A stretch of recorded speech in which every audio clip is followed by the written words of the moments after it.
Welcome back to the ABP Podcast on the Enneagram personality types, where we ask big questions about small numbers. So after playing rock, paper, scissors, it was decided that I would be the host for this episode. So I'm pleased to introduce our guest today. Hi, I'm Morgan Gilmore. Hi, Morgan. We're so glad to have you. Oh, I'm happy to be here. Oh, good. Oh, good. Okay. Would you mind telling us a little bit about yourself, like your position on campus, something about your home life maybe, and then you can say what your Enneagram personality type is. Absolutely. So I teach graphic design in the digital media department here at Greenville.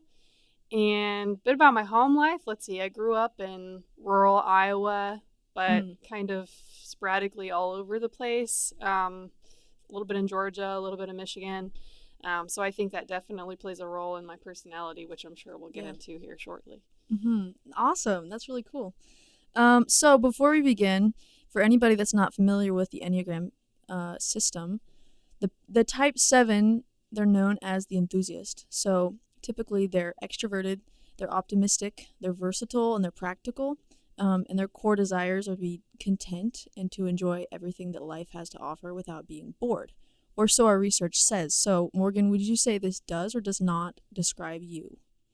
I think on my best days that this would describe me. When I am feeling positive, feeling energized, then I know that I'm in a rather healthy state of mind. Yeah. So I would agree with that. Yeah, versatile, optimistic. So when you're in a healthy state, that's what you feel. Okay, nice. That's awesome. I love research. Okay, so our goal for this podcast is to look at how people of different Enneagram types live life on campus at Greenville University, and how they adapt to situations and engage with others. So, do you think everybody could be sorted into an Enneagram type? There's 9 types. Yeah, I would say that broadly speaking, I think that each person could probably fit into a certain category. Is it a hard and fast rule for everything? Probably not.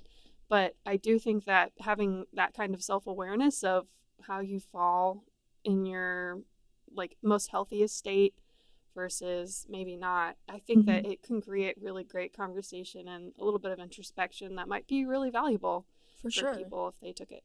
Yeah. So do you think, I just described all the traits of the type 7. Do you think that everyone that is a type 7 is going to have all of those different traits or characteristics, or is it more like somebody's got a little bit of a foot in this or maybe not? I think that 7s don't necessarily hit all of the aspects of a 7, especially when we start talking about wings. Maybe you can kind of bleed into other numbers as well, which I think that's where a lot of our own uniqueness comes from. For sure. For example, when I get stressed, I tend to move into an 8, which, I'm sure maybe we can talk about here in a minute. But those kinds of things definitely, I think, play into how we are all unique. But yes, you can kind of fit into a number. Yeah, for sure. That's really good. Yeah, a lot of people I know for sure have a problem with this. They don't think that everybody could be fit into this category. But I think of it more as what are your most dominant traits, I guess, and how people perceive that. Yeah. Okay, so when we're talking about energy and we're talking about relating to other people and living life and not getting too drained, would you consider yourself an introvert or an extrovert, or would you consider yourself in the middle? I am an extrovert. Although what's interesting is that I've realized I'm slowly moving towards the center of that. So I guess they call it an ambivert? Ambivert, I am slowly moving towards that. I love being around people, and when I leave, I am very much energized. Wow. But if I am home alone, I'm actually really liking that now too, and I find energy in that, which I never thought I would have. I've always been highly extroverted, even when I was younger. Yeah. But I guess as I get older, things kind of change. That's interesting. That's really interesting. Yeah. So, okay, specifically right now, if you were to say oh man, I'm so tired, what would you do right now at this moment? take to a nap. regain the energy. Yeah, that's true. That's a good point. Well, I mean, I guess there's two kinds of tired, right? Mm-hmm. A lot of times for me, when I'm feeling very uncreative, feeling like a blank piece of paper and nothing else, I like to listen to music and just kind of let my pencil wander a little bit, even if nobody ever sees it. What I've been doing recently is going on TikTok and finding musicians that people are highlighting that maybe I've never heard of before, and then just listening to their songs while I'm just sitting on the couch. It's better than watching TV, because I found that TV has kind of made me feel less productive, less creative. Yeah.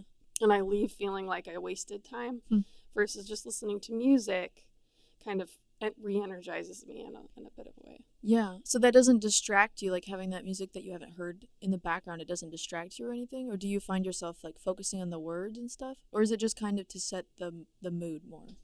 To set the mood. Mm-hmm.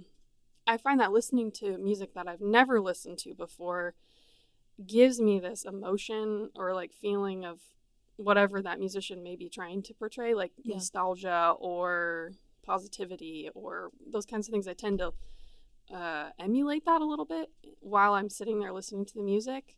So I find really cool. that kind of helps me. Yeah. So the style of music, does that influence what you're drawing or what you're doodling? Ooh, that's a good question.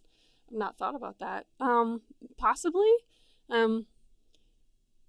I'd have to do more. I'd have to do more of it to find out. Maybe listen to other. I guess I only really listen to like indie stuff. So maybe if I listen more broadly to other things, it would change. I was just thinking like Olivia Rodrigo, really sad songs versus like really upbeat songs. Yes. I don't feel like I'd be drawing happy sunshines. I might be drawing some crying faces or something. I don't know. Yeah. Okay. Interesting. So. The core fear of the type 7, I'm going to tell you in just a minute, but the core fears are typically when it boils down to something that you're afraid of or that you don't want. The Enneagram personality types have a core desire and a core fear. Mm-hmm. So the core desire is when you're in your happiest state, and the core fear is like last case, you don't want this to happen. You don't want to get to this point. So research says that the core fear of the Enneagram Type 7 is to get stuck in a rut and miss out on things, or to miss out on opportunities or adventures or anything like that. Would you say that that is relatively accurate? Yes, I would. I would say that for me in particular, I guess even more specific, I have a fear that I am just being tolerated by everyone in the room. Wow. And I've worked through that in therapy quite a bit, but I've realized over the course of my life, I'll leave a conversation and be replaying the whole thing in my head over and over again, thinking about what I did wrong, hoping that everyone left maybe not finding me annoying. And what I've learned is that I can't control the narrative of what other people portray me as. What I can control is how I communicate to others. And so what I've started doing, and what my therapist helped me do too, is being able to tell the people in my life, hey, I'm just going to operate under the assumption that you and I are really great friends, and I'm just going to trust that if I ever say anything to you that hurts you, that you'll come to me and share that, and we can work through it together. But until then, I have to leave pretending that it's fine. And so for a long time, I had to fake it. I'm starting to get better now. But I would argue that that's probably the crux of my worst fear, is just being tolerated. Yeah, that's crazy. Because we went into this not knowing if some of this stuff was accurate, but we all talked about each of our core fears. And mine is a type 8, and I'm a type 9, and Brennan's a type 4. So we talked about this, and we realized that actually we can relate to the core fears, which is weird, because again, it's that idea of, can we all fit into the same box? That's really interesting. Was this from research that you did, or did somebody tell you this about yourself, or was it from therapy that you discovered this, or like how did you pinpoint that this was a fear? Therapy. Okay. Yep. Nice. I sat down and just started talking about life, and she's like, why are you here? And I'm like, anxiety. And she's like, great, let's unpack that. That's a big phrase. And she's like, where is the core of your anxiety coming from? And I'm like, oh, it's from talking to people, but I'm highly extroverted. And she's like, well, is it during conversations, after conversations, before conversations? And I'm like, oh, it's always after. I'm always thinking about what already happened and what I could have said better. And she's like, oh, well, that's something that you just need to start controlling more, right? So definitely therapy. Yeah, that's awesome.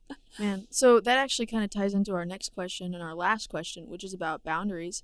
And it sounds like you're kind of setting some of those for yourself in the way that you interact with other people. But at Greenville, when you're a professor and you're also a freelancer and you interact with students and other faculty members and all that, I'm sure that you probably have a lot of things that you could do or a lot of requests that are made of you and friendships or not friendships or anything.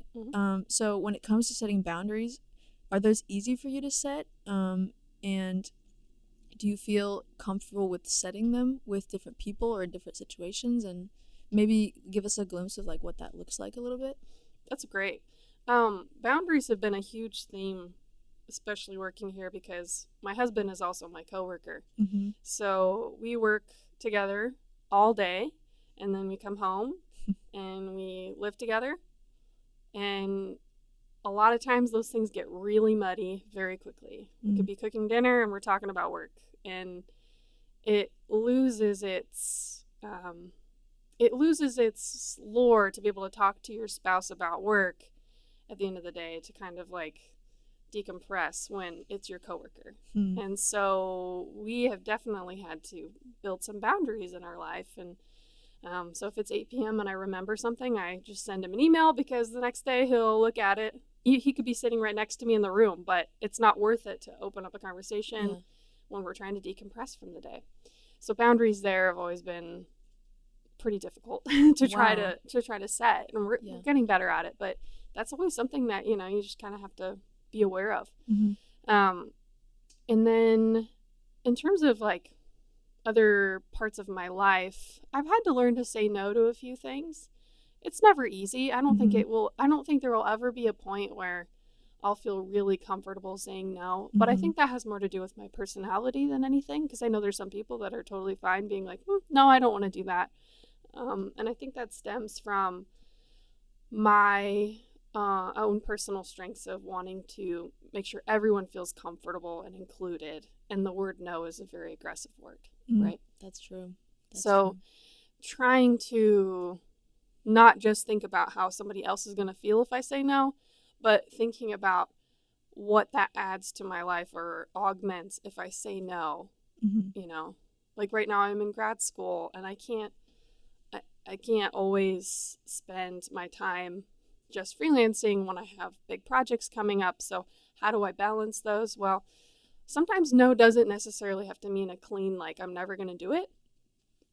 It could just mean, oh, I can't do that right now, but maybe in a couple weeks. Yeah. So kind of figuring out what no actually means has helped me figure that out a little bit more. Yeah.